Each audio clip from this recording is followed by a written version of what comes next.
Good morning, freight broker family. I hope you're doing well this morning. I hope your families are well. We have another beautiful Sunday morning that's upon us. And I want to talk to you about something. I've been hearing a lot out there about the current situation that we're in. And of course, in America, we're always looking for somebody to blame. Somebody has to be at fault. So that's what I kind of see this thing as, is like, okay, well, who do we put the blame on? And as of late, I have been hearing that President Biden and his administration is the problem. Thank Biden and his administration for all of the mess. It's basically what I hear people saying. And what I try and figure out in my mind is, okay, so what mess? Are we talking about the fact that we have rising fuel costs, actually record fuel costs now? We've never seen these type of numbers before. Inflation running at about 7.5%. We haven't seen those numbers since about 40 years ago. Pandemic, we hadn't seen a pandemic in 100 years like the one that we are currently coming out of, I would say. Now, so the popular opinion is to say this is President Biden's and his administration's problem. They cause these problems. Now, let me put out a quick disclaimer. I am not a Republican. I am not a Democrat. This past election was the first time that I voted in my life. I remember voting one more time at 18 years old. I don't even know who I voted for, so I don't really count that time. So this time, this election was the first time that I really voted. And I voted for Biden, okay? The reason why I voted for Biden was because I felt like the country was in a state, you know, from what I had been seeing in the world, the country was in a state where it needed a leader that would help to unify America, help to make these United States really these United States.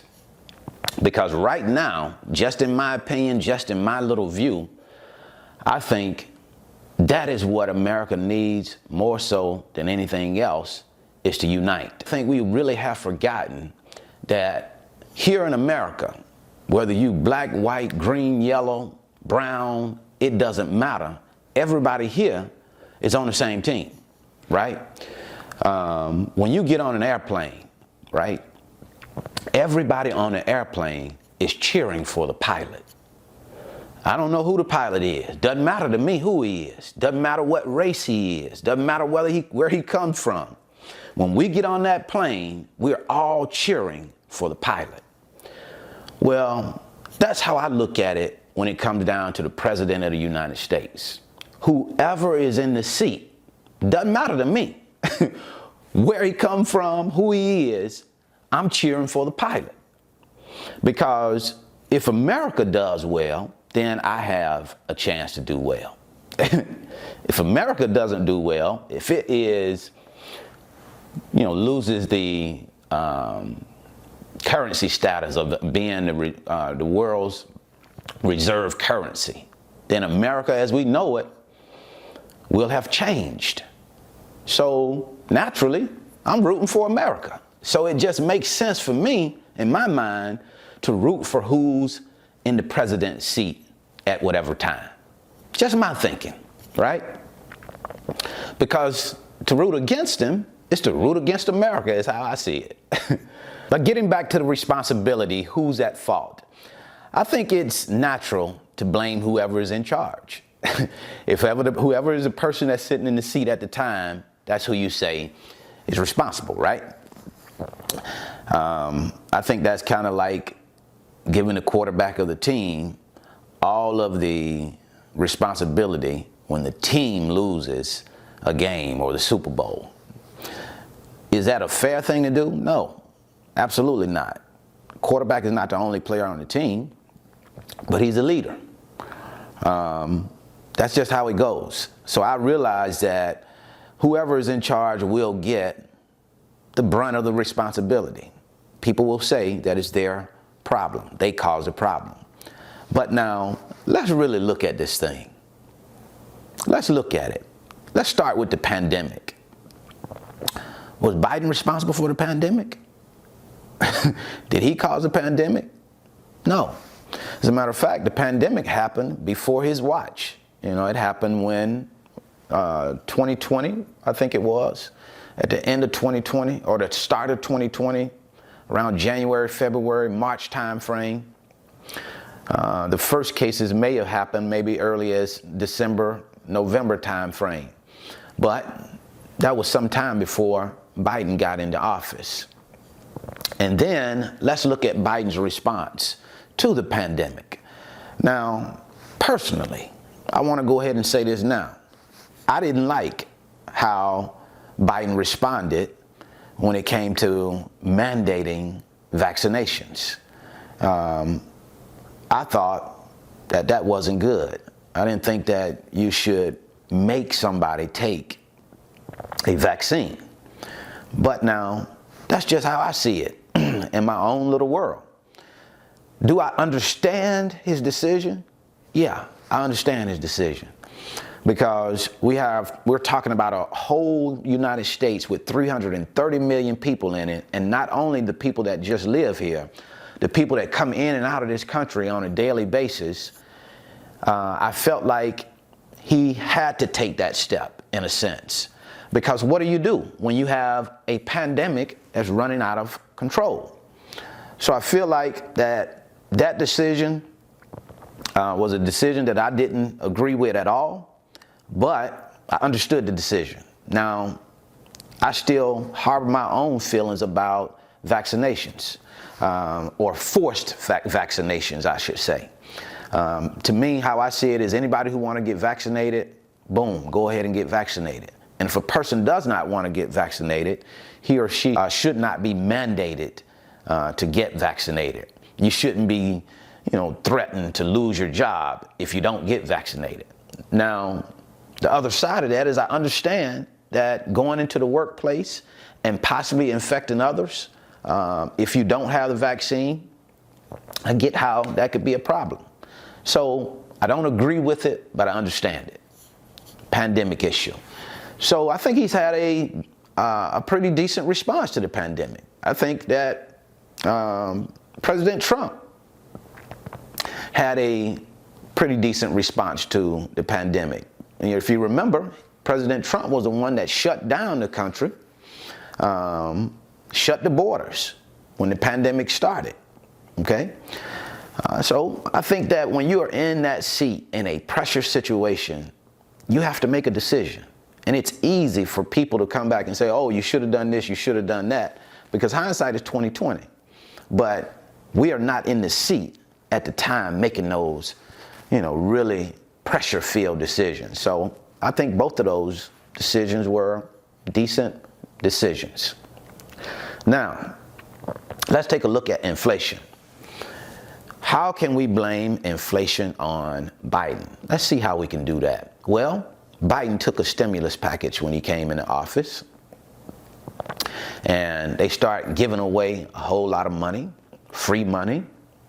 And we know when you give away free money, when you start printing money, when you start winding that printer, that digital money, you creating it out of nowhere, that doesn't work. And that has to do with some of the inflation that we're experiencing. No two ways about that. But let's think about that. How naive is it to say, oh, okay, now that Biden took a stimulus package, he's a problem. He's a problem. He's a reason why we're in this situation. Well, what about all of the other administrations that have taken stimulus packages? Because now, yes, Biden did give some money to the people. And I applaud him for that. I applaud his administration for that. Because usually the money goes to companies, businesses. And most of this money went there. Just a small part of it went to the people. Did you get your stimulus check? You probably did. But that stimulus check you got wasn't nearly the amount that big businesses got. The bailout that happened with Wall Street.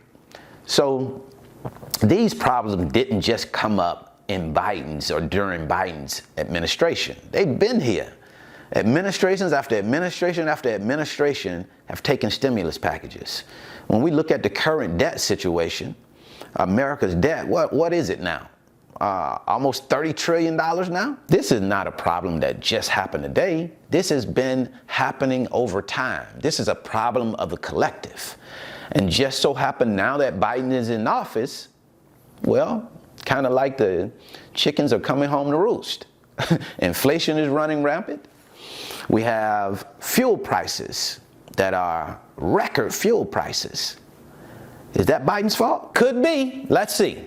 Fuel costs have gradually increased over the years because the cost of goods increase over the years. That's just how that works, right?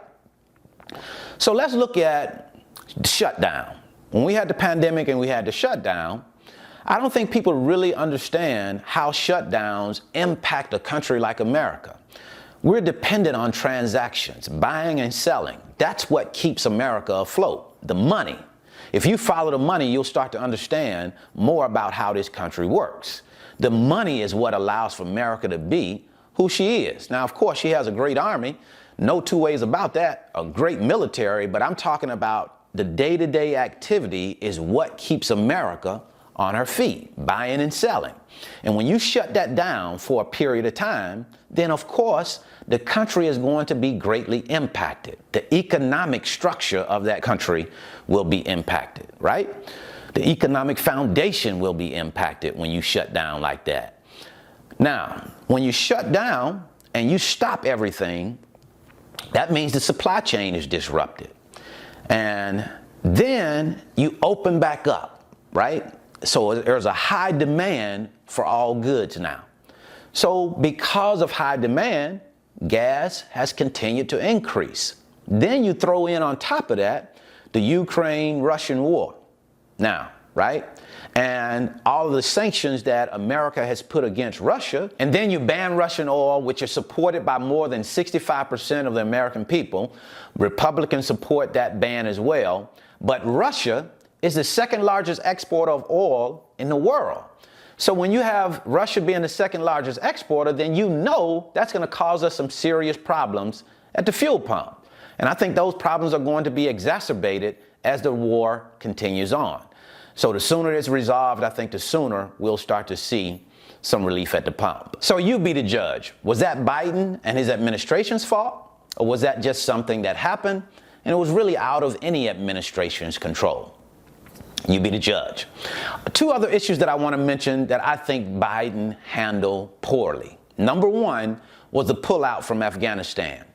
That should have been better planned. As they reported on it, it seemed as if it was chaos, wasn't planned well at all, and it seemed as if we were being run out of Afghanistan almost. Now, don't get me wrong. We've been in Afghanistan for about 20 years now, so it was time to go, in my opinion. There was no need in staying any longer, but I just thought that should have been better planned. Now, another issue that I took exception to, I thought President Biden handled poorly, was the nomination of Judge Ketanji Brown Jackson to the Supreme Court. Definitely didn't have any problem with the nomination. I think that she's highly deserving, very well qualified.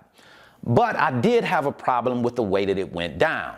When Biden said that he would hire a black female to the Supreme Court or nominate a black female to the Supreme Court, I thought that was unnecessary. There was no reason to say that you were going to nominate a black female. Because to me, what it does is it minimizes who Ketanji Brown Jackson is. We're talking about a highly decorated individual, highly deserving of the nomination, but it seems as if because you say you're going to hire or nominate a black female, to me, that minimizes her capability. That minimizes her qualifications. It makes it seem as if the only reason why she was nominated was because she was black. And that's the part that I disagree with. Now, some people would say, hey, Republicans do that all the time. They put a white person, white man or white female in those seats and they collaborate and they say that they're going to do that behind closed doors. Yeah, probably so.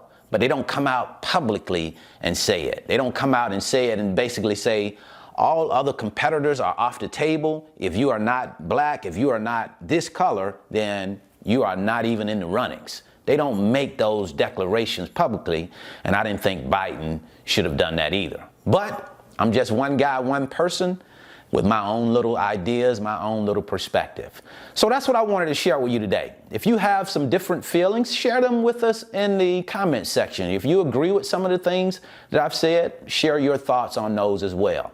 If you want to learn more about the freight broker business, I'll leave a free link in the description. It's my 5-video series titled How the Load Movement Process Works. It'll give you a chance to come into the office with me, watch over my shoulder as I move loads, talk to shippers and carriers so that you can get a better understanding of how this business works before you come into it. And then if you want to know more about how we go out and get the customers that we work with, how we find those shippers, I'll leave a free video right here. So until the next time, I wish you the very best in your life and business. See you at the top because the bottom is much too crowded.